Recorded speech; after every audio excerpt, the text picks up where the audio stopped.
మీ పేర్లు రాసుకున్నామని లిస్టు రాసిండు. మేము ఇప్పుడు లిస్టులో రాసిందని మేము వచ్చినాం. వచ్చిన తర్వాత ఇప్పుడు ఏమంటారు అంటే ఇక్కడ కొంతమంది ఆధార్ కార్డు పెట్టారు. ఇప్పుడు ఇట్లా కాదు, మొత్తం వీణాక లైన్ పెట్టుకుని అక్కడ టోకన్ ఇద్దామని అంటే మీరు మా పేర్లు అయితే లిస్టులో రాసుకున్నారు కదా, ఆ లిస్టు అయిపోయిన తర్వాత మళ్ళీ మిగతా వాళ్ళు లిస్ట్ ఇయ్యి. మొన్న ఇచ్చిన వాళ్ళు మళ్ళీ దాని ఆధార్ కార్డు పెట్టే డబుల్ వస్తాయి కదా, మీరే రాసుకున్నారు ఆ మంచి ఆలోచన చేసి. ఇప్పుడు మళ్ళా వాళ్ళు ఇచ్చిన తర్వాత మిగతా ఆధార్ కార్డు మళ్ళీ రోజు ఇచ్చేయాలి. మేమేమో ఇబ్బంది పెడతాం, మీరు విడిచినట్టే మేము వస్తామని అంటున్నాం. చైర్మన్ ఏమంటున్నట్టే వినాక రాని అంటున్నట్ట. కరెక్ట్ ముచ్చటేనా ఇది?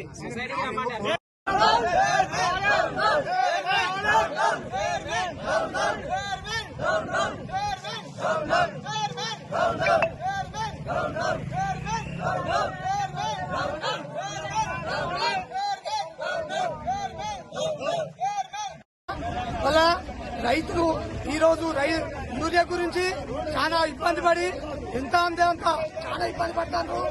రైతు పాలన అని ప్రజాపాలన అని రేవంత్ రెడ్డి గారు హామీలు ఇచ్చి ఈ రోజు ఇక్కడ రైతులను ఎంత కోసం ఉంచుకుంటారో మీరు ఒకసారి చూడండి.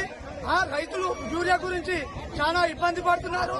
కాబట్టి ప్రభుత్వం వెంటనే యూరియా బస్తాలు ఎక్కువ కేటాయించి రైతులను ఆదుకోవాలని మా యొక్క మనవి.